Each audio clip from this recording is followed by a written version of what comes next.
Hello दोस्तों, स्वागत है आप सभी का आपके अपने YouTube channel competitive classes for library science में। दोस्तों, यह जो क्लास है Bihar librarian, KVS, NVS, EMRS, DSSB, UGC NET, JRF और राजस्थान लाइब्रेरियन एवं लाइब्रेरी साइंस से संबंधित सभी प्रतियोगिता परीक्षाओं के लिए एक रामबाण है।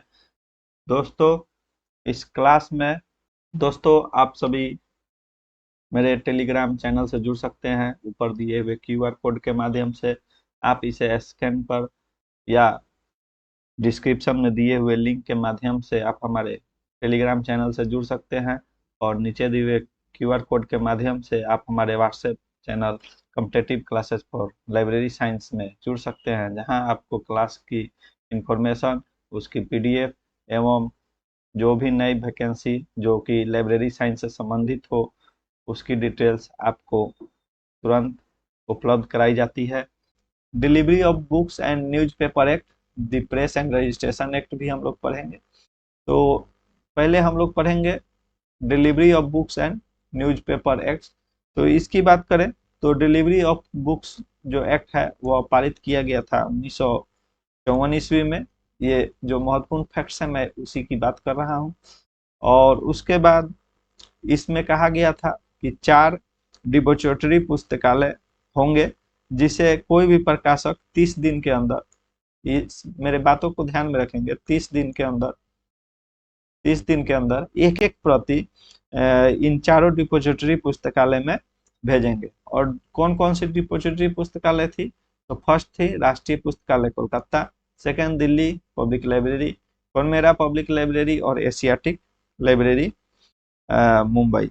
अब पूछेंगे राष्ट्रीय कोलकाता मुंबई की स्थापना कब हुई थी? तो राष्ट्रीय पुस्तकालय जो कि पहले कोलकाता में अवस्थित था, तो 1948 ईस्वी में इसका गठन हुआ था, याद रखेंगे।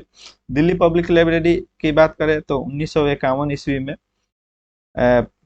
दिल्ली पब्लिक लाइब्रेरी का गठन हुआ था। और इसे ये भी याद रखेंगे कि 1981-82 में के 81 अथवा 82 ईस्वी में इसे डिपोजिटरी लाइब्रेरी घोषित किया गया था। कॉनमेरा पब्लिक लाइब्रेरी की स्थापना 1890 ईस्वी में हुई थी। और एशियाटिक सोसाइटी मुंबई, जो कि अब मुंबई कहा जाता है, इस लाइब्रेरी की स्थापना 1804 ईस्वी में हुई थी। तो ये कुछ महत्वपूर्ण फैक्ट्स थे। ये चारों डिपोजिटरी लाइब्रेरी है। कौन कौन सी डिपोजिटरी लाइब्रेरी है? तो आप सभी याद रखेंगे कि राष्ट्रीय पुस्तकालय कोलकाता, जिसकी स्थापना 1948 ईस्वी में हुई थी। कॉनमेरा पब्लिक लाइब्रेरी, जिसकी स्थापना 1890 ईस्वी में हुई थी। और इसे डिपोजिटरी लाइब्रेरी कब घोषित किया गया था अगर पूछ दिया जाए तो 5 दिसंबर 1896 ईस्वी में इसे डिपोजिटरी लाइब्रेरी उस समय घोषित कर दिया गया था। एशियाटिक सोसाइटी लाइब्रेरी की स्थापना 1804 ईस्वी में हुई थी। और दिल्ली पब्लिक लाइब्रेरी की स्थापना 1951 ईस्वी में हुई थी। ये महत्वपूर्ण फैक्ट्स है, इसे आप सभी याद रखेंगे। यहाँ एक और फैक्ट्स याद रखेंगे कि जो डिलीवरी ऑफ बुक्स एक्ट तो 1954 ईस्वी में हुई थी पारित, परंतु इसमें न्यूज़पेपर को शामिल कब किया गया था अगर पूछ लिया जाए तो न्यूज़पेपर को इसमें जो शामिल किया गया था वह 1956 ईस्वी में शामिल कर लिया गया था। इसे आप सभी याद रखेंगे। नेक्स्ट अब हम लोग पढ़ेंगे the press and registration act. तो the press and registration act याद रखेंगे आप सभी। इसे 1867 ईस्वी में पारित किया गया था। और ये उस समय ब्रिटिश शासन चलता था, उसी समय इसे लागू किया गया था। इसमें कहना था कि पुस्तकों की जो कुछ प्रतियां होती है वह निःशुल्क प्रारंभिक जो मुद्रित पुस्तकें होती है उसे उसकी सूची तैयार करनी होती थी। तो 1867 ईस्वी में आप सभी याद रखेंगे प्रेस एंड रजिस्ट्रेशन एक्ट पारित किया गया था। नेक्स्ट हम लोग देखेंगे लाइब्रेरी मूवमेंट। तो लाइब्रेरी मूवमेंट हम लोग पढ़ेंगे। तो लाइब्रेरी मूवमेंट की पढ़ने से पहले आप सभी को बता दें, सर्वप्रथम जो पुस्तकालय आंदोलन का प्रयास हुआ था वो इंग्लैंड में हुआ था। क्योंकि मैं क्लास शुरू होते होते ही शुरू में ही मैंने बताया था कि 1850 ईस्वी में सर्वप्रथम जो पुस्तकालय आंदोलन का प्रयास हुआ था वह इंग्लैंड में हुआ था और 1850 ईस्वी में हुई थी। भारत में सर्वप्रथम पुस्तकालय आंदोलन की शुरुआत की बात की जाए तो 1910 ईस्वी में सियाजी राव गायकवाड़ द्वारा की गई थी। भारत में लाइब्रेरी साइंस शिक्षा के लिए जो है शिक्षा की शुरुआत करने के लिए मेलविल डेवे के शिष्य थे W.A. बोर्डेन, तो उन्हें भारत बुलाया गया था। और किनके द्वारा बुलाया गया था, तो वो शिवाजी राव गायकवाड़ तृतीय के द्वारा ही बुलाया गया था। और मेलविल डेवी के शिष्य डब्ल्यू ए बोर्डन ने ही लाइब्रेरी मिसलेनी नामक पत्रिका 1912 में प्रकाशित किया था। ये कुछ महत्वपूर्ण फैक्ट्स थे। और अब हम लोग लाइब्रेरी एसोसिएशन की बात करें, तो भारत में लाइब्रेरी के विकास के लिए लाइब्रेरी एसोसिएशन का गठन किया गया था, जो कि दो स्तर पर विभाजित था। एक तो राज्य स्तरीय स्तर पर विभाजित था और दूसरा राष्ट्रीय स्तर पर विभाजित था। राज्य स्तरीय स्तर की बात हम लोग करें, तो सर्वप्रथम यहाँ आप लोग याद रखेंगे कि राज्य स्तरीय जो लाइब्रेरी एसोसिएशन की बात की गई थी, निर्माण करने की बात की गई है, तो सर्वप्रथम आप सभी याद रखेंगे कि 1914 ईस्वी में आंध्र प्रदेश में आंध्र प्रदेश में इसकी शुरुआत की गई थी। फिर 1921 ईस्वी में महाराष्ट्र में लाइब्रेरी एसोसिएशन का गठन किया गया था। फिर 1921 के बाद हम लोग 1925 में बात करेंगे। 1925 ईस्वी में बंगाल में लाइब्रेरी एसोसिएशन की स्थापना की गई थी। फिर 1925 के बाद 1929 ईस्वी में पंजाब में लाइब्रेरी एसोसिएशन की स्थापना की गई थी। 1929 के बाद 1930 ईस्वी में केरला में लाइब्रेरी एसोसिएशन की बात की गई थी। पुनः 1930 के बाद बिहार की बात करें तो 1936 ईस्वी में बिहार में लाइब्रेरी एसोसिएशन की स्थापना की गई थी। हालांकि बिहार में अभी लाइब्रेरी की जो सुविधा है वो बहुत ही कम छात्रों को मिल पाती है अथवा लोगों को मिल पाती है, क्योंकि यहाँ की जो इंफ्रास्ट्रक्चर है उस लेवल की नहीं है। यहाँ तो विश्वविद्यालय में लाइब्रेरी के नाम पे सिर्फ खाली कमरे आपको मिलेंगे बिहार में, जैसा कि जहाँ तक मुझे पता है। और बिहार में लगभग 16 सालों से तो स्कूलों में बहाली नहीं हुई है। लास्ट 2008 में बहाली हुई थी। और उसके पहले जो है पुस्तकालय अध्यक्ष जो पटना यूनिवर्सिटी जैसे बड़े विश्वविद्यालय में भी अभी लाइब्रेरियन आपको नहीं मिलेंगे। तो ये अलग बात है। हालांकि 1936 ईस्वी में लाइब्रेरी एसोसिएशन का गठन हो गया था। और 1938 ईस्वी में असम में लाइब्रेरी एसोसिएशन की गठन हुई थी। उसके बाद 1939 ईस्वी में दिल्ली में। उसके बाद 1944 ईस्वी की बात करें तो जैसे क्रम से आप सभी याद रखेंगे, 1914 आंध्र प्रदेश, 1921 महाराष्ट्र, 1925 बंगाल, 1929 पंजाब, 1930 केरल, 1936 बिहार, 1938 असम, 1939 दिल्ली और 1944 की बात करें तो उड़ीसा। उस समय इसे उत्कल कहा जाता था। 1944 के पश्चात 1953 ईस्वी में आप सभी याद रखेंगे गुजरात में लाइब्रेरी एसोसिएशन की स्थापना की गई थी। और 1956 ईस्वी में उत्तर प्रदेश में एवं 1962 ईस्वी में राजस्थान, 1962 में राजस्थान में लाइब्रेरी एसोसिएशन की स्थापना की गई थी। अभी राजस्थान की बात करें तो सबसे अच्छी स्थिति मुझे लगती है कि राजस्थान में लाइब्रेरियन की है और लाइब्रेरी और पुस्तकालय की, क्योंकि हाल ही में यहाँ पे कॉलेजों में भी लाइब्रेरियन की बहाली हुई है, पुस्तकालय अध्यक्ष की बहाली हुई है एवं स्कूलों के लिए ग्रेड 2 और ग्रेड 3 की हर समय बहाली आती रहती है। लगातार इधर 2-3 साल से बहाली देखने को मिलती है।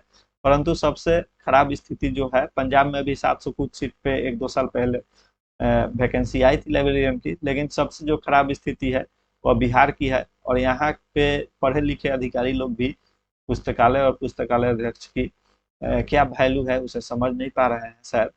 यही कारण है कि अभी तक इतने शिक्षकों की बहाली के बाद भी बिहार में पुस्तकालय अध्यक्ष की बहाली नहीं हो पाई है। खैर, आगे हम लोग पढ़ेंगे अभी राष्ट्रीय स्तरीय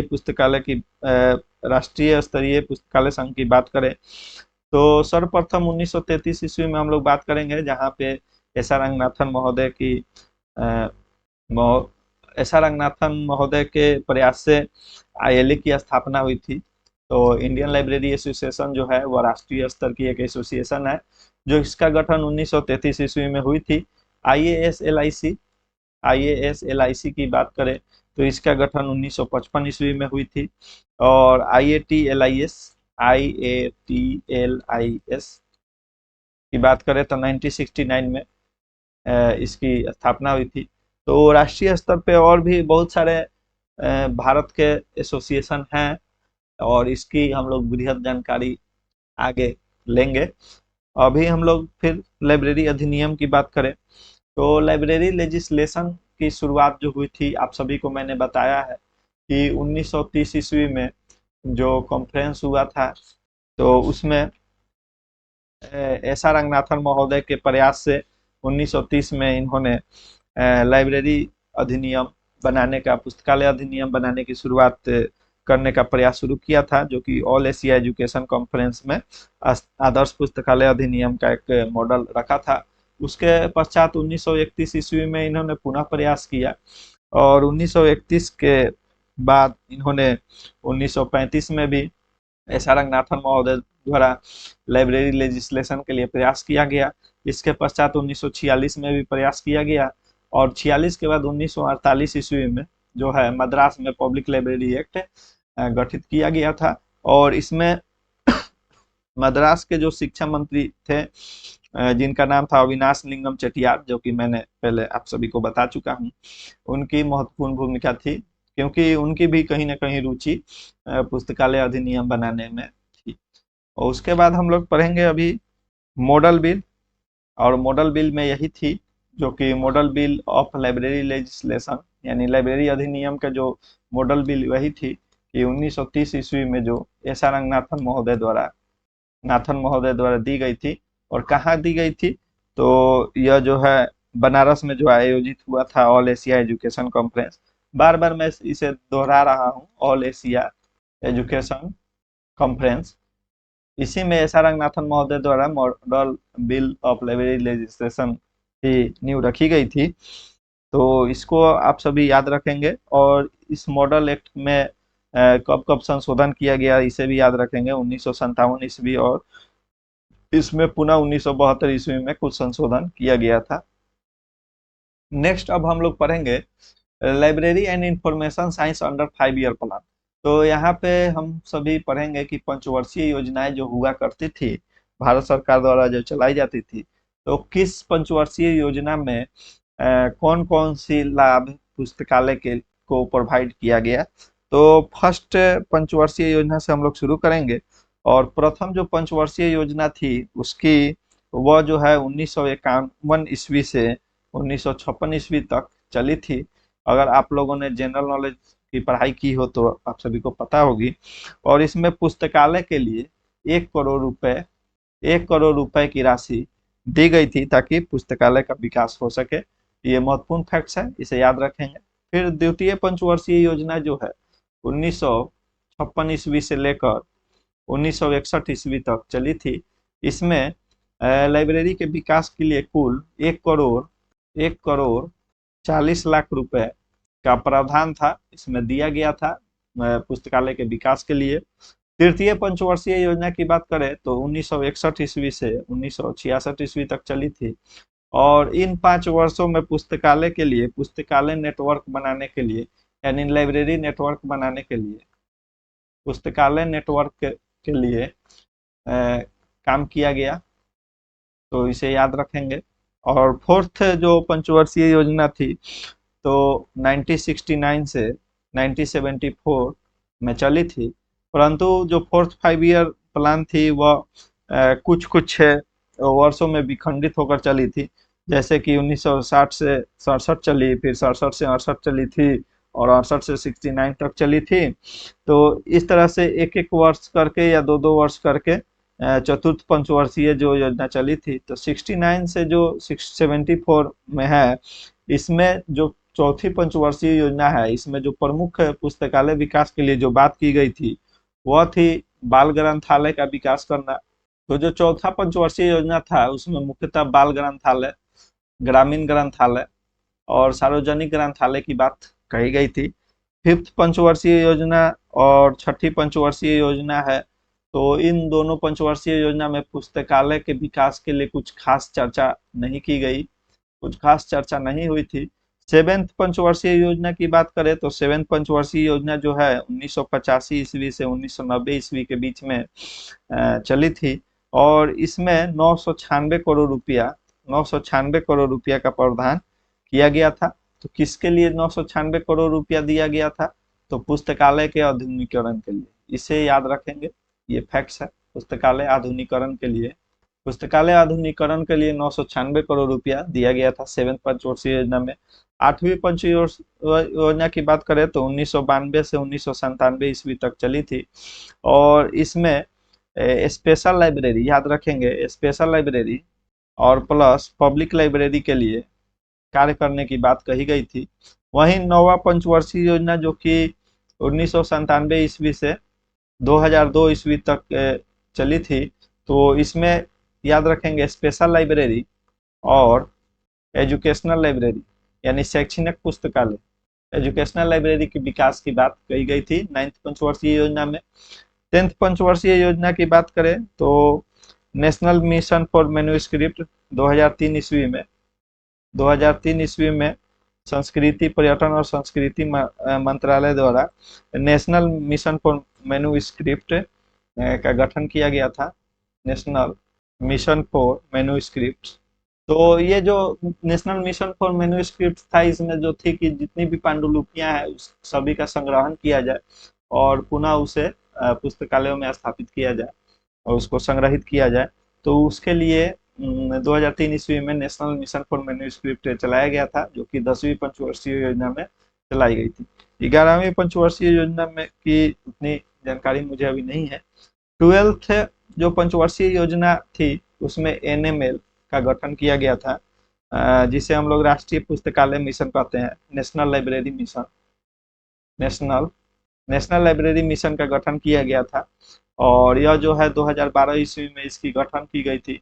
और उस समय जो राष्ट्रपति हुए करते थे, उस समय प्रणब मुखर्जी राष्ट्रपति हुआ करते थे, और इसका गठन जो 2012 ईस्वी में की गई थी। तो ये कुछ महत्वपूर्ण फैक्ट्स थे जिसे आप सभी याद रखेंगे। एक बार पुनः मैं रिवीजन करा दे रहा हूँ। फर्स्ट पंचवर्षीय योजना में 1951 से 56 ईस्वी के बीच में चली थी, जिसमें 1 करोड़ रुपए का प्रावधान था जो सरकार द्वारा दिया गया था खर्च करने के लिए, पुस्तकालय विकास के लिए। सेकंड पंचवर्षीय योजना में 1 करोड़ 40 लाख रुपया दिया गया था। थर्ड पंचवर्षीय योजना में पुस्तकालय नेटवर्क के विकास के लिए बात कही गई थी। और जो फोर्थ पंचवर्षीय योजना है वो उसमें बाल ग्रंथालय, ग्रामीण ग्रंथालय और सार्वजनिक ग्रंथालय की बात कही गई थी। 5वीं और 6ठी पंचवर्षीय योजना में कुछ बड़ी चर्चा नहीं थी लाइब्रेरी विकास के लिए। और जो 7th पंचवर्षीय योजना है उसमें 996 करोड़ रुपया का दिया गया था सरकार द्वारा, जो कि पुस्तकालय आधुनिकीकरण के लिए था। 1992 से 97 जो कि 8वां पंचवर्षीय योजना है, तो यहाँ याद रखेंगे special library plus public library के लिए 8वीं पंचवर्षीय योजना। और 9वीं पंचवर्षीय योजना में special library plus educational library के लिए बात कही गई थी। 2003 ईस्वी 10वीं पंचवर्षीय योजना में नेशनल मिशन फॉर मैन्युस्क्रिप्ट का गठन किया गया था, जिसमें पांडुलिपियों का संग्रहण, पुनः संग्रहण करने की बात कही गई थी। और 12वीं पंचवर्षीय योजना में NML नेशनल लाइब्रेरी मिशन, जिसे 2012 ईस्वी में स्थापित किया गया था, शुरुआत की गई थी। और उस समय उस समय जो राष्ट्रपति थे वो प्रणब मुखर्जी हुआ करते थे। और 3 फरवरी, इसे याद रखेंगे आप सभी, 3 फरवरी 2014 को NML लॉन्च किया गया था। इस बात को याद रखेंगे। अब आगे हम लोग कुछ कमेटी और कमीशन के बारे में हम लोग अध्ययन करेंगे। कुछ एडवाइजरी कमेटी और कमीशन के बारे में अब हम लोग पढ़ेंगे। तो हंटर एजुकेशन कमीशन सर्वप्रथम पढ़ेंगे, जिसकी स्थापना 1882 ईस्वी में हुई थी, और इसे शुरू करने वाले थे लॉर्ड रिपन के द्वारा शुरू किया गया था। और जो विलियम हंटर थे, जिनके नाम पे ये कमीशन है, हंटर एजुकेशन कमीशन, तो जो विलियम हंटर जो थे, इन्होंने इसकी अध्यक्षता की थी और 1882 ईस्वी में अपनी रिपोर्ट प्रस्तुत की थी। इंडियन यूनिवर्सिटी एजुकेशन की बात करें तो 1902 ईस्वी में इंडियन यूनिवर्सिटी एजुकेशन कमीशन का गठन हुआ था, जो कि लॉर्ड कर्जन द्वारा किया गया था। इसे आप सभी याद रखेंगे। इसकी मुख्य जो उद्देश्य थी इंडियन यूनिवर्सिटी कमीशन की, वह भारतीय विश्वविद्यालय में एक पारित करना था, ताकि शैक्षणिक जो संस्था है वहाँ पे ग्रंथालयों की स्थिति सुधरे। फिर सेडलर कमीशन की हम लोग बात करें तो 1917 ईस्वी में सेडलर कमीशन का गठन किया गया था, और यह भी पुस्तकालय के ग्रंथालय के विकास हेतु इसका गठन किया गया था। रीचे कमेटी की बात करें तो 1926 ईस्वी में पारित किया गया था तत्कालीन भारत सरकार द्वारा, और इसमें ही सर्वप्रथम कहा गया था कि इंपीरियल लाइब्रेरी जो है उसे डिपॉजिटरी लाइब्रेरी घोषित किया जाए। हालांकि यह उतने सफल नहीं हुआ था। फिर उसके बाद राधा कृष्णन कमीशन का गठन हुआ, जो कि 1948 ईस्वी में गठन हुआ, और राधा कृष्णन कमीशन में कहा गया था कि महाविद्यालय पुस्तकालय को कुल बजट का 6.25% दिया जाना चाहिए। ये महत्वपूर्ण बात थी। और ग्रंथालय में मुक्त द्वार प्रणाली की बात होनी चाहिए, और पुस्तकालय अध्यक्ष की नियुक्ति की बात पर जोर दिया गया था, जो कि राधा कृष्णन कमेटी की मुख्य बात थी। ये 6.25% जो थी वह कुल बजट जो होती है विश्वविद्यालय की, उसे उसमें का 6.25% जो है वह पुस्तकालय के लिए देने की बात कही गई थी। साथ में ग्रंथालयों में मुक्त द्वार प्रणाली की बात कही गई थी, और प्रशिक्षित पुस्तकालय अध्यक्ष की नियुक्ति की बात की गई थी। नेक्स्ट कमेटी के बारे में हम लोग पढ़ेंगे, जो कि रंगनाथन कमेटी है, और यह 1957 ईस्वी में दिया गया था। इसकी कुछ महत्वपूर्ण फैक्ट्स की बात करें तो इन्होंने अपनी रिपोर्ट जो है 1959 ईस्वी में दी थी, और इसमें जो शीर्षक था वह इंस्टीट्यूट एंड कॉलेज लाइब्रेरी के नाम से इन्होंने अपनी जो रिपोर्ट है वह प्रकाशित की थी, यूनिवर्सिटी एंड कॉलेज लाइब्रेरीज, इसी शीर्षक से इन्होंने रिपोर्ट प्रकाशित की थी। और इन्होंने 1957 में जो 1959 ईस्वी में अपनी रिपोर्ट रंगनाथन साहब ने जारी की थी, उसमें इन्होंने मुख्य बात यह कही थी कि प्रति स्टूडेंट 15 रुपए प्रति छात्र और 200 रुपये प्रति शिक्षक या शोधार्थी जो कि शोध कर रहे होते हैं, इन पर खर्चे इतने रुपए करना चाहिए, अनुदान देना चाहिए विश्वविद्यालय को। तो मुख्य बात यह है कि रंगनाथन कमेटी 1957 में गठित की गई थी, जिसकी रिपोर्ट 1959 ईस्वी में प्रकाशित की गई थी, और यूनिवर्सिटी एंड कॉलेज लाइब्रेरी नामक शीर्षक द्वारा इसे प्रकाशित किया गया था। 15 रुपये प्रति छात्र और 200 रुपये प्रति शिक्षक अथवा शोधार्थी के अनुदान की बात कही गई थी। अगला हम लोग पढ़ेंगे एडवाइजरी कमेटी। एडवाइजरी कमेटी की गठन 1957 ईस्वी में हुई थी, यहाँ पे गलत है, 64 में नहीं हुई थी, 1957 ईस्वी में हुई थी, और इसे हम लोग सिन्हा कमेटी के नाम से भी जानते हैं। सिन्हा कमेटी के नाम से भी जाने जाते हैं, और इसकी अध्यक्षता के.पी. सिन्हा ने की थी। और एडवाइजरी कमेटी का मुख्य बात जो थी वह थी कि प्रत्येक पंचायत प्रखंड, जो एडवाइजरी कमेटी थी उसका मुख्य जो अधिष्ठता थे वो ए.के. सिन्हा ने किया था। इसे हम लोग सिन्हा कमेटी के नाम से भी जानते हैं। और इन्होंने अपनी रिपोर्ट में कही थी कि पंचायत, प्रखंड, जिला और राज्य स्तर पर पुस्तकालय का निर्माण करना चाहिए। और इन्होंने यह भी कहा था कि 6 पैसे प्रति रुपए की दर से ग्रंथालय कर होने चाहिए। तो ये कुछ महत्वपूर्ण फैक्ट्स थे। नेक्स्ट है कोठारी कमीशन, जो कि 1964 ईस्वी में डी.एस. कोठारी महोदय द्वारा दिया गया था।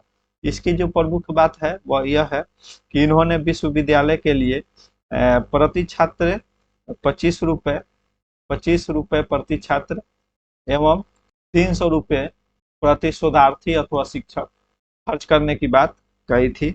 और इन्होंने कहा था कि जो पुस्तकालय की जो कुल बजट होती है उसका 6.5% से लेकर 10% तक पुस्तकालय के लिए आवंटित किया जाना चाहिए। ये कुछ महत्वपूर्ण फैक्ट्स थी कोठारी कमेटी से, और कोठारी कमेटी का गठन 1964 ईस्वी में हुई थी।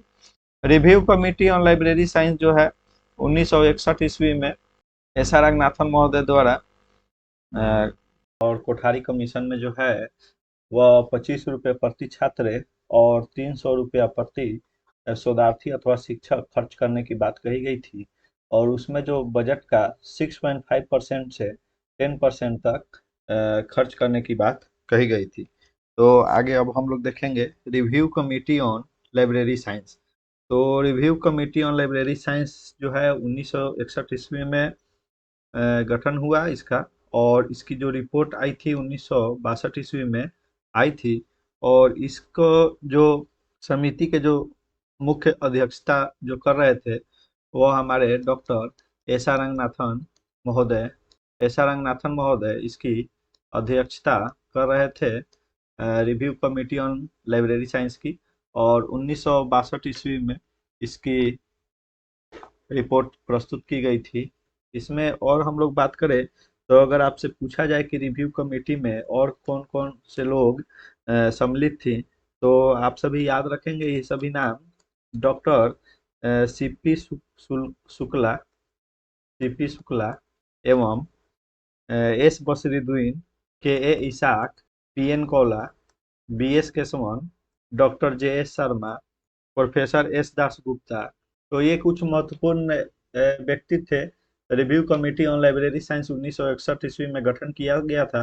1962 ईस्वी में रिपोर्ट प्रस्तुत की गई थी और इसकी जो अध्यक्षता है वह डॉक्टर एस आर रंगनाथन महोदय द्वारा की गई थी।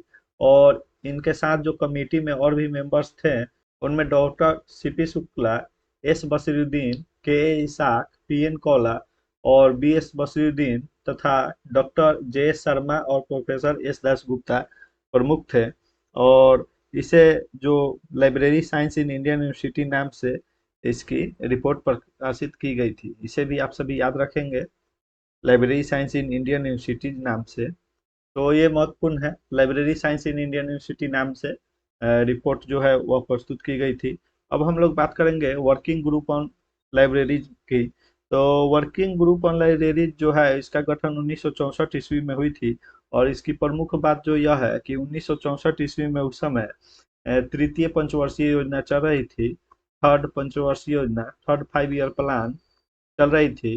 तो थर्ड 5 ईयर प्लान में वर्किंग ग्रुप ऑन लाइब्रेरीज का गठन किया गया और इसके जो चेयरमैन थे वे VK RV राव थे।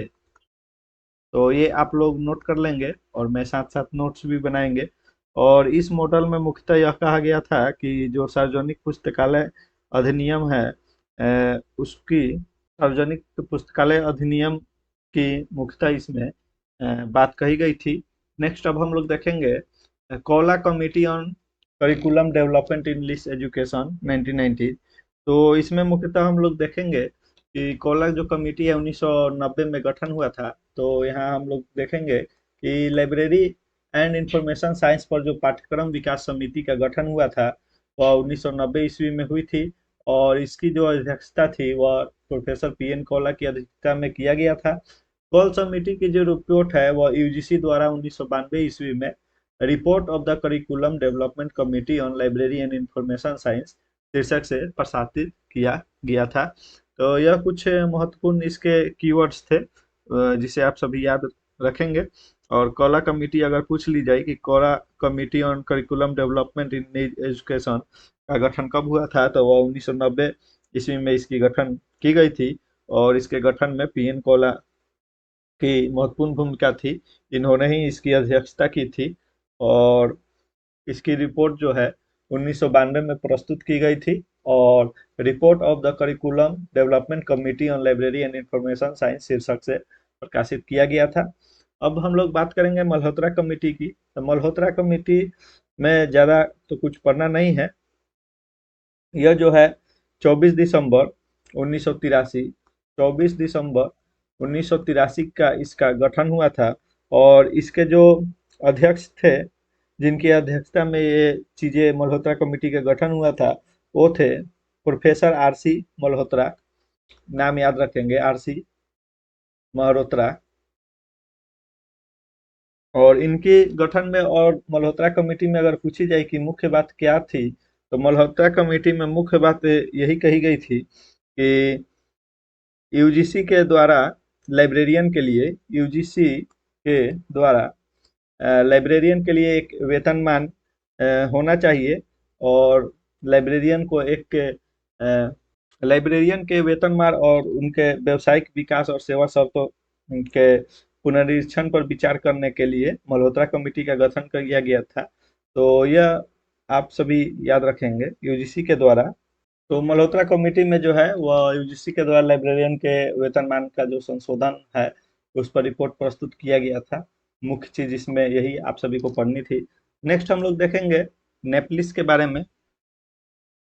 तो नेपलिस की बात हम लोग करें तो इसकी फुल फॉर्म होती है national policy on library and information system, जिसका गठन 1985 ईस्वी में हुई थी।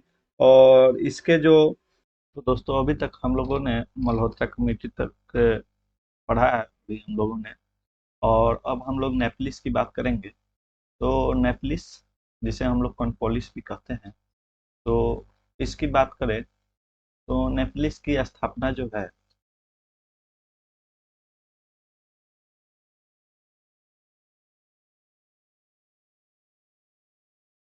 नेपलिस की जो स्थापना है वह ट्रिपल आरएलए यानी राजा राम मोहन राय लाइब्रेरी फाउंडेशन, जिसकी स्थापना 1972 ईस्वी में की गई थी, और आईएलए इंडियन लाइब्रेरी एसोसिएशन, जिसकी स्थापना 1933 ईस्वी में की गई थी, इन दोनों के ही द्वारा मसौदा नीति के आधार पर भारत सरकार के संसाधन विकास मंत्रालय और संस्कृति विभाग के प्रोफेसर थे डीपी चट्टोपाध्याय, इन्हीं की अध्यक्षता में अक्टूबर 1985 ईस्वी में नेपलिस की स्थापना की गई थी।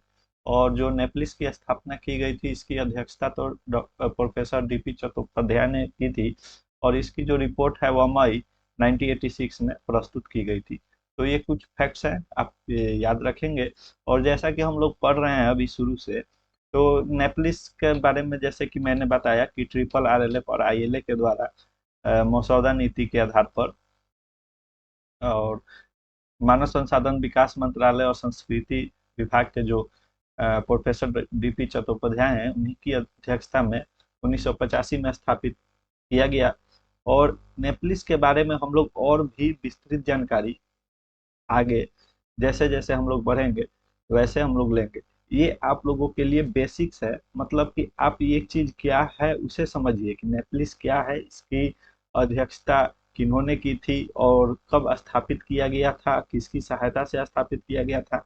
यहाँ से 4-5 क्वेश्चन तो आपको ऐसे ही बन जा रहा है कि ट्रिपल आरएलए और आईएलए के द्वारा मिलकर नेपलिस की स्थापना हुई थी। ठीक है, उस पर से किसने की थी, तो प्रोफेसर डीपी चट्टोपाध्याय ने की थी। कब की थी, तो अक्टूबर 1985 ईस्वी में स्थापना हुई थी।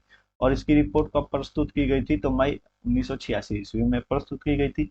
नेपलिस के बारे में हम लोग और भी गहन अध्ययन करेंगे, इसकी क्या क्या इसके निर्माण से लाभ हुआ, तो वो सभी चीजें भी हम लोग पढ़ेंगे।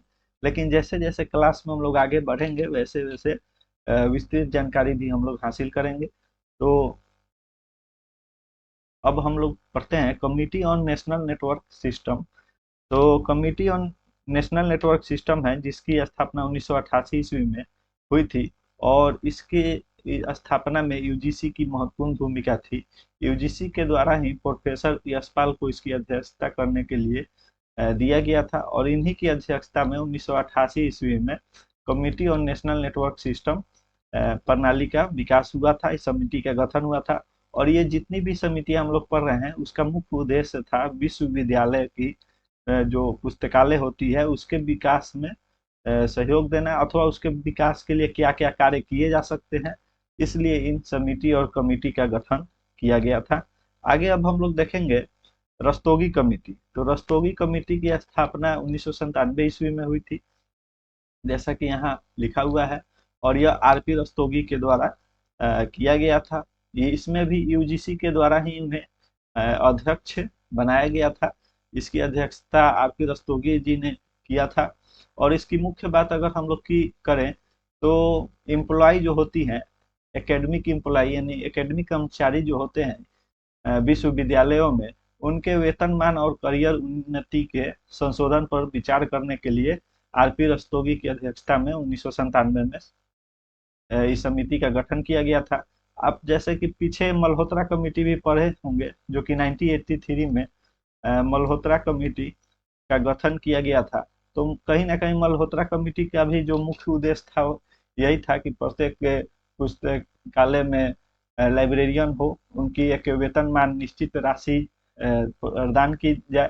तो ये सब चीजें मल्होत्रा कमेटी से ये जो रस्तोगी कमेटी होती है वह कहीं ना कहीं थोड़ी बहुत मेल खाती है।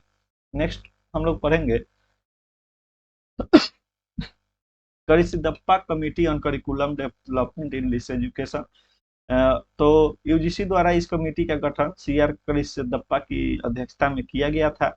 और इस कमेटी का सुझाव यह था कि 2 साल की मास्टर डिग्री जो हुआ करती थी, बैचलर डिग्री जो 3 साल की हुआ करती थी पहले, और उसके बाद 2 साल की मास्टर डिग्री हुआ करती थी, तो मास्टर डिग्री के साथ साथ उन्होंने यह सुझाव दिया था कि उसी के साथ साथ लीस की शिक्षा के लिए एक एकीकृत दृष्टि का सुझाव उन्होंने दिया था, ताकि मास्टर डिग्री के साथ साथ ही लाइब्रेरी जो साइंस की डिग्री होती है वो भी यहाँ से विद्यार्थी कर सके, क्योंकि उस समय लाइब्रेरी साइंस का स्कोप उतना बृहत नहीं था और अभी भी उतना देखने को नहीं मिलता है। परंतु इसी को विकास के लिए, लाइब्रेरी साइंस का विकास हो, इससे विद्यार्थी जुड़े, उसके लिए 2 साल की मास्टर डिग्री के साथ साथ जो है लीस की शिक्षा के लिए भी सुझाव दिया गया था। अब हम लोग पढ़ेंगे नेशनल नॉलेज कमीशन 2005। तो नेशनल नॉलेज कमीशन जो है उसकी स्थापना 2005 ईस्वी में सैम पित्रोदा की अध्यक्षता में हुई थी। और उस समय जो है भारत के प्रधानमंत्री डॉक्टर मनमोहन सिंह हुआ करते थे और सैम पित्रोदा उसकी अध्यक्षता की थी। और अब हम लोग जानेंगे कि सैम पित्रोदा के अलावे भी नेशनल नॉलेज कमीशन का जो गठन हुआ था उसमें अन्य जिन सदस्य का भागीदारी था वे थे doctor PM Bhargava, doctor Pratap Bhanu Mehta, doctor Andre Beteille और doctor Ashok Ganguly, doctor Jayanti Ghosh, doctor Deepak Nayyar और मिस्टर नंदन नीलेकणी। तो ये सदस्य थे। तो परीक्षा में इस प्रकार से आपसे पूछ ली जाएगी कि एनकेसी का जो गठन हुआ था 2005 ईस्वी में, उनके सदस्य में से निम्नलिखित में से कौन नहीं थे, और इन्हीं में से 3 नाम उठा कर दे दिया गया रहेगा और एक नाम कुछ इनमें से भिन्न दिया हुआ रहेगा। तो ये नाम भी आप सभी अगर जहां तक हो सके याद कर लें तो आप लोग के लिए अच्छी रहेगी। और एनकेसी जो है वो 2005 में गठन हुआ था, परंतु 2006 ईस्वी से कार्य करना शुरू किया था। और 2009 में राष्ट्र को अपनी अंतिम रिपोर्ट जो प्रस्तुत की गई थी उसका शीर्षक था लाइब्रेरीज गेटवे टू नॉलेज। तो ये शीर्षक का नाम याद रखेंगे आप सभी कि जो एनकेसी थी उसकी जो 2009 में अंतिम रिपोर्ट प्रस्तुत की गई थी उसकी शीर्षक के नाम से किया गया था। तो आप सभी याद रखेंगे कि लाइब्रेरीज गेटवे टू नॉलेज नामक शीर्षक से प्रकाशित किया गया था। इस आयोग का प्रतिवेदन 5 भागों में विभाजित था। तो कौन कौन से प्रतिवेदन कौन कौन किस किस भाग में विभाजित था उसका अध्ययन भी हम लोग करेंगे। तो फर्स्ट है एक्सेस टू नॉलेज।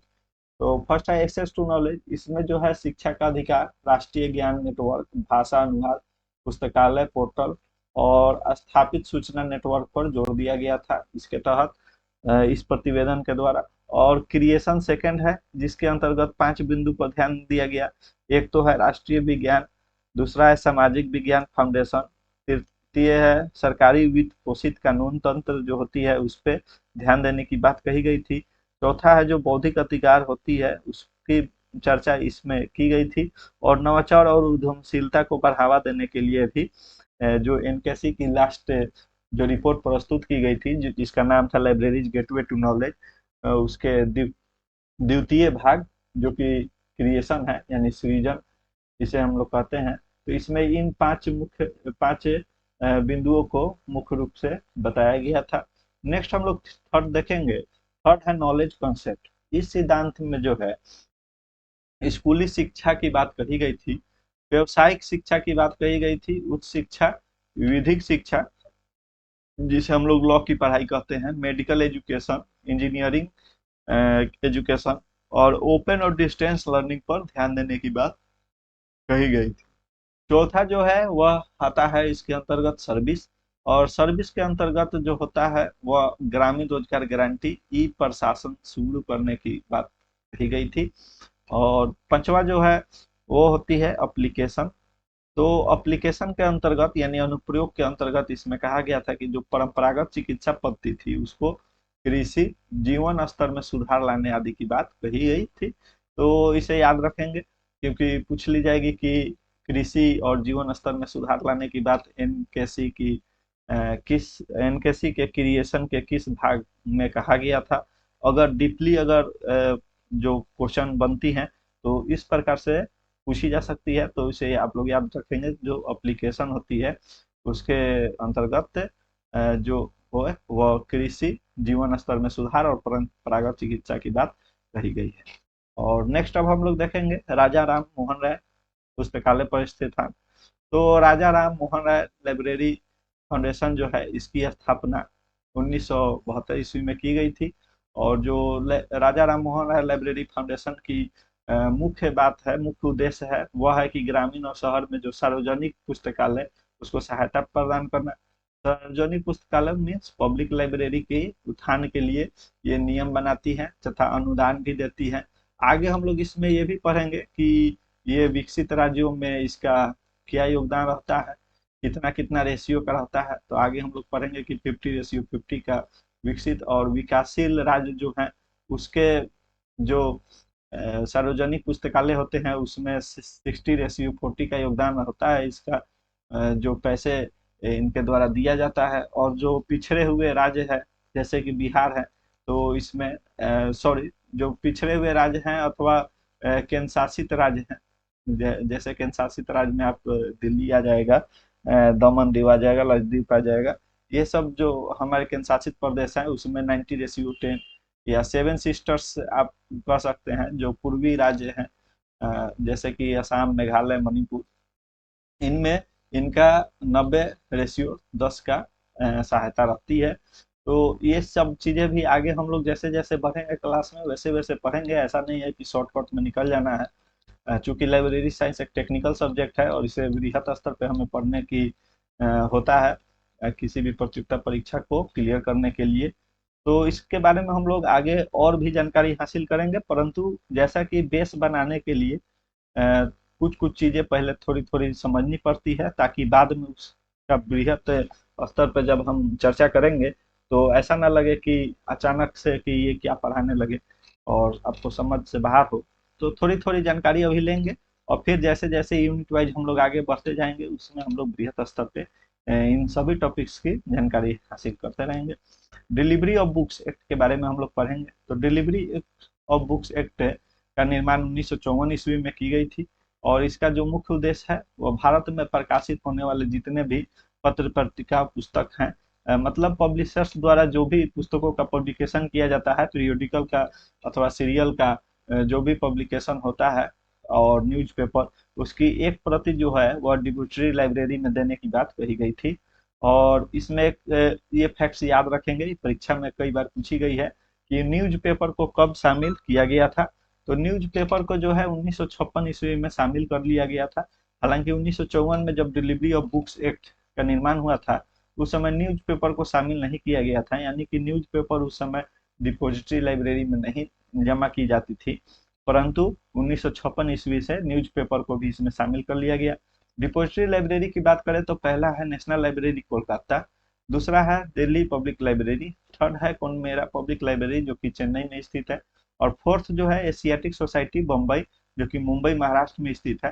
परंतु यहाँ पे आप सभी एक चीज और समझेंगे कि जो एशियाटिक सोसाइटी ऑफ बॉम्बे है ना, इसको अब डिपोजिटरी लाइब्रेरी से हटा दिया गया है और इसके जगह पे स्टेट सेंट्रल लाइब्रेरी मुंबई जो है महाराष्ट्र, मुंबई महाराष्ट्र जो है, तो इसे अब जो है डिपोजिटरी लाइब्रेरी के रूप में मान्यता मिल गई है। जबकि एशियाटिक सोसाइटी ऑफ बॉम्बे को अब इसकी मान्यता नहीं है।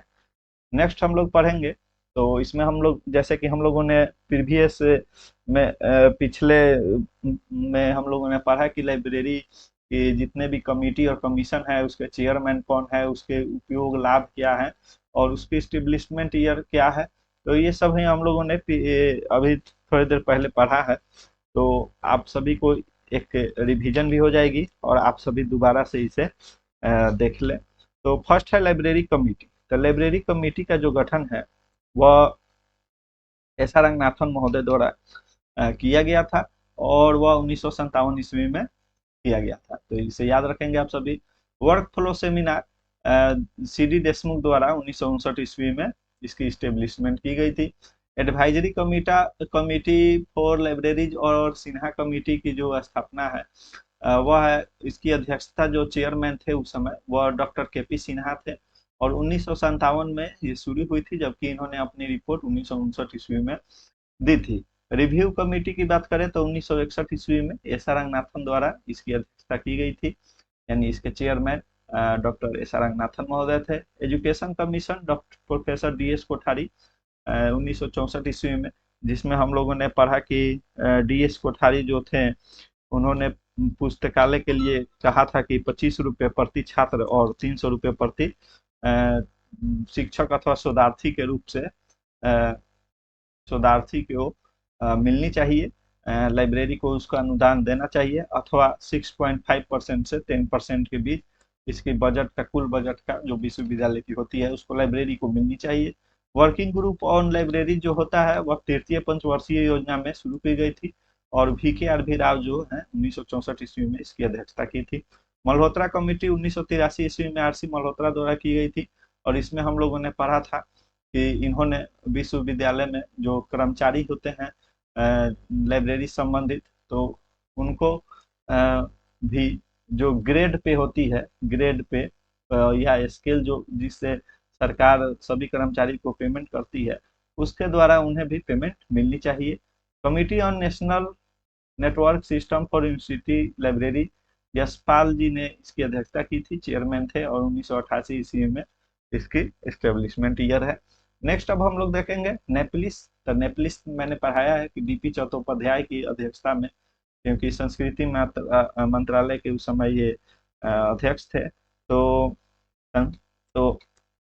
1985 ईस्वी में नेपलिस की स्थापना हुई थी, और जो 1986 ईस्वी है इसमें इसकी रिपोर्ट प्रस्तुत की गई थी। Committee curriculum development committee on library and information science की बात करें तो इसे प्रोफेसर PN कोला ने 1990 ईस्वी में अध्यक्षता की थी। और UGC model curriculum library and information science की बात करें तो मैंने अभी जस्ट थोड़ी देर पहले बताया है कि डॉक्टर CR करिसिद्धप्पा ने 2001 ईस्वी में इसकी अध्यक्षता की थी, और UGC मॉडल करिकुलम की स्थापना हुई थी। तो इसके बाद हम लोगों ने देखा NKC के बारे में, हम लोगों ने विधिगत स्तर पर पढ़ा, थोड़ा अधिक जानकारी ली क्योंकि इससे क्वेश्चन पूछी जाती है। इसकी स्थापना 2005 में हुई थी। हम लोगों ने पढ़ा कि 2006 ईस्वी में कार्य शुरू करना, और 2009 ईस्वी में इसने अंतिम रिपोर्ट प्रस्तुत की थी। एक चीज मैं बताना भूल गया था, इसके जो है विघटन हो गया 2014 ईस्वी में, जब प्रधानमंत्री नरेंद्र मोदी बने, तो 2014 ईस्वी में इसके विघटन हो गया, मतलब इसको बंद कर दिया गया। तो इस चीज को एक फैक्ट जो छूट गई थी इसे याद रखेंगे। और मैंने ये भी बताया कि 2009 में रिपोर्ट जो प्रस्तुत की गई थी तो वह लाइब्रेरी गेटवे टू नॉलेज इसका शीर्षक था, और इसके तहत 5 भागों में बांटी गई थी, तो उसको भी मैंने विस्तार से आप सभी को बताया है, जिसमें मैंने बताया कि एक्सेस टू नॉलेज होता है, क्रिएशन होता है, कॉन्सेप्ट नॉलेज कॉन्सेप्ट होता है, फिर सर्विसेज होती है, और एप्लीकेशन होती है। तो ये जो है आपको मैंने रिवीजन भी करा दिया। और NML जो है इसका गठन 2012 ईस्वी में हम लोगों ने पढ़ा, या मैं 2012 में गठन हुआ था। उस समय इसके राष्ट्रपति जो थे प्रणब मुखर्जी थे। तो ये सभी चीजें मैं हम लोगों ने अभी तक पढ़ लिया है। नेक्स्ट हम लोग देखेंगे लाइब्रेरी साइंस एजुकेशन की बात करेंगे। तो लाइब्रेरी साइंस एजुकेशन यानी पुस्तकालय विज्ञान शिक्षा की शुरुआत कैसे हुई थी, हिस्ट्री कैसे, ये सभी चीजें हम लोग पढ़ चुके हैं, परंतु फिर से एक बार रिवीजन करा देता हूँ।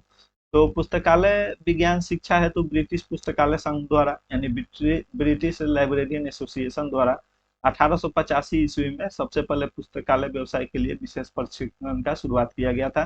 क्योंकि मैंने बताया था कि 1880 ईस्वी में सर्वप्रथम जो है वह ब्रिटिश पुस्तकालय संघ स्थापना हो चुका था 1880 ईस्वी में, और 1885 ईस्वी में इन्होंने पुस्तकालय व्यवसाय के लिए विशेष प्रशिक्षण की शुरुआत भी कर दी थी। भारत की बात करें तो भारत में जो मेलविल डेवी के शिष्य थे, सॉरी यहाँ पे एक और फैक्ट्स है जो याद आप लोग रखेंगे कि पुस्तकालय विज्ञान के शिक्षा के लिए जो मेलविल डेवी महोदय थे वो 1887 ईस्वी में स्कूल ऑफ लाइब्रेरी इकोनॉमी की शुरुआत की थी। तो इस फैक्ट्स को याद रखेंगे। और यहाँ भारत की बात करें हम लोग तो भारत में जो पुस्तकालय शिक्षा की शुरुआत का श्रेय जो है वह शिवाजी राव गायकवाड़ तृतीय को जाता है, जिन्होंने 1911 ईस्वी में शिक्षा की शुरुआत की थी। और इन्होंने डब्ल्यू ए बोर्डन को 2010 ईस्वी में भारत में बुलाया था और 2011 से पुस्तकालय शिक्षा की शुरुआत हुई थी। डब्ल्यू ए बोर्डन के द्वारा 2012 ईस्वी में लाइब्रेरी मिसलेनी नामक एक पत्रिका की भी शुरुआत की गई थी। तो ये कुछ फैक्ट्स थी। आगे हम लोग देखेंगे 1915 ईस्वी में एक मेलविल डेवी के जो शिष्य हैं, जैसा कि हम लोगों ने पढ़ा है कि डब्ल्यू ए बोर्डन है, जिन्हें सियाजी राव गायकवाड़ तृतीय ने 1910 में भारत में बुलाया था। तो एक मेलविल डेवी साहब के ही शिष्य थे जिनका नाम है जॉन डिकिंसन। तो ये भी भारत आए थे और इनके द्वारा पंजाब यूनिवर्सिटी में लाइब्रेरी साइंस में डिप्लोमा कोर्स 6 महीना की जो थी वो शुरू किया गया था। तो इस फैक्ट्स को भी याद रखेंगे कि पंजाब यूनिवर्सिटी में लाइब्रेरी साइंस में डिप्लोमा कोर्स किन्होंने शुरू किया, तो मेलविल डेवी के शीर्ष से जॉन डिकिंसन ने 1915 ईस्वी से शुरू किया। अब हम लोग एक लिस एजुकेशन जो होती है, लाइब्रेरी इंफॉर्मेशन साइंस एजुकेशन, तो इंडिया में कौन कौन सी कोर्स से कब कब शुरुआत हुई थी उसे हम लोग देखेंगे। तो सर्वप्रथम जो सियाजी राव गायकवाड़ जी के बारे में हम लोगों ने पढ़ा, तो रिफ्रेशर कोर्स जो है 1911 ईस्वी में बड़ौदा में सर्वप्रथम शुरू किया गया था। फिर डिप्लोमा कोर्स जो है वह शुरू किया गया था 1915 ईस्वी में पंजाब यूनिवर्सिटी द्वारा, जिसमें मेलविल डेविकेशन जॉन डिकिंसन का अहम योगदान रहा है। Certificate course Madras library association द्वारा 1929 ईस्वी में शुरू की गई थी। यहाँ एक फैक्ट्स याद रखेंगे कि ये जो है एमएलए है, मद्रास लाइब्रेरी एसोसिएशन द्वारा सर्टिफिकेट कोर्स की स्थापना की गई थी, शुरू किया गया था। परंतु जो पीजी डिप्लोमा कोर्स है वो मद्रास यूनिवर्सिटी द्वारा किया गया था। तो मद्रास लाइब्रेरी एसोसिएशन और मद्रास यूनिवर्सिटी जो है अलग अलग चीज है। तो ये 1937 ईस्वी में शुरू की गई थी। दिल्ली की बात करें तो अलीगढ़ मुस्लिम यूनिवर्सिटी एएमयू द्वारा 1947 ईस्वी में इसकी पाठ्यक्रम शुरू की गई थी। एमलिस की बात करें तो दिल्ली यूनिवर्सिटी द्वारा 1949 में इसकी पाठ्यक्रम शुरू की गई थी। और पीएचडी की बात करें तो दिल्ली यूनिवर्सिटी द्वारा ही 1951 ईस्वी में शुरू की गई थी। और इसके जो फर्स्ट पीएचडी प्राप्त करता है उनका नाम डीबी राव कृष्णा राव है, डीबी कृष्णा राव है, जो कि यूनिवर्सिटी ऑफ दिल्ली से 1957 ईस्वी में पीएचडी की डिग्री हासिल की थी। एमफिल की बात करें तो दिल्ली यूनिवर्सिटी द्वारा 1978 ईस्वी में शुरू की गई थी। और डीलिट की बात करें तो उत्कल यूनिवर्सिटी, जो कि उस समय उड़ीसा को ही उत्कल कहा जाता था, तो उत्कल यूनिवर्सिटी द्वारा डीलिट की शुरुआत की गई थी। एक फैक्ट्स यहाँ और याद रखेंगे, जो फर्स्ट पीएचडी है वो डीबी कृष्णा राव है, और जबकि जो फर्स्ट डिलीट है वो है डीबी शुक्ला। यहाँ डीबी डीबी सेम है, लेकिन कृष्णा राव जो है उन्होंने पीएचडी की डिग्री हासिल की थी 1957 ईस्वी में। और जो डिलीट की उपाधि है वह डीबी शुक्ला ने उत्कल यूनिवर्सिटी से 1992 ईस्वी में, जो कि शुरू हुई थी डिलीट की उपाधि, तो इन्होंने वहां से ग्रहण किया था। दोस्तों अगला जो क्लास होगा हम लोगों का, तो उसमें हम लोग पढ़ेंगे रिसोर्स शेयरिंग के बारे में और कंसोर्टियम के बारे में, यानी संसाधन सहभागिता क्या होती है, कंसोर्टियम क्या होती है, इसके बारे में अध्ययन करेंगे। फिर हम लोग पढ़ेंगे नेशनल और इंटरनेशनल जो होती है प्रोफेशनल एसोसिएशन है। तो जैसे कि नेशनल एसोसिएशन में हम लोग पढ़ेंगे आईएलए के बारे में पढ़ेंगे, जो कि इंडियन लाइब्रेरी एसोसिएशन है। IASA-LIC के बारे में पढ़ेंगे, ठीक है। तो इस तरह से जितनी भी भारत की एसोसिएशन है उसको पढ़ेंगे। फिर जो बाहर की एसोसिएशन जैसे कि इफ्ला है, ALA है, अमेरिकन लाइब्रेरी एसोसिएशन है, लाइब्रेरी एसोसिएशन है, सिलिप का गठन कैसे हुआ, ये सभी चीजें पढ़ेंगे। यानी कि अगले क्लास में हम लोग आईएलए के बारे में, IFLA, JOCLAI, UNIMARC, UBC, UNESCO, UNISIST, PGI, triple RLF हम लोगों ने थोड़ी बहुत पढ़ी है कि 1972 ईस्वी में इसका गठन हुआ था। और इसका जो मुख्य उद्देश्य है वह है कि जो सार्वजनिक पुस्तकालय हैं भारत में उसके विकास के लिए कार्य करना। फिर IAS-LIC, ALA और लाइब्रेरी एसोसिएशन जो है SLA, UGC के बारे में, इसके बारे में हम लोग पढ़ेंगे कि इसका गठन 1953 ईस्वी में हुआ, फिर कार्य करना शुरू 1956 से हुआ, और यूजीसी का क्या क्या महत्व है लाइब्रेरी के विकास में विश्वविद्यालय के। फिर FID के बारे में हम लोग पढ़ेंगे। यानी कि बहुत सारे इम्पोर्टेंट फैक्ट्स जो हैं वो अगले क्लास में हम लोग पढ़ेंगे। तो दोस्तों थैंक यू सो मच, और प्लीज़ सब्सक्राइब माई चैनल, क्योंकि आप लोग मेरे चैनल को सब्सक्राइब करेंगे तो मुझे एक मनोबल मिलेगा, और मैं आप सभी के लिए अच्छे कंटेंट तैयार कर कर लाऊंगा, क्योंकि कंटेंट तैयार करने में भी बहुत ही समय लगता है और बहुत मेहनत होती है। तो आप सभी से आशा करता हूं कि आप मेरे चैनल को सब्सक्राइब करेंगे, दोस्तों के बीच शेयर करेंगे, और दोस्तों आप हमारे टेलीग्राम चैनल से भी जुड़ सकते हैं क्यूआर कोड के माध्यम से, और व्हाट्सएप ग्रुप से भी जुड़ सकते हैं, जहां पे लाइब्रेरी साइंस के क्लासेस की इंफॉर्मेशन एवं जो भी लेटेस्ट वैकेंसी होती है उसकी जानकारी आपको टेलीग्राम के माध्यम से आपको उपलब्ध कराई जाती है। तो थैंक यू दोस्तों, थैंक यू सो मच, धन्यवाद।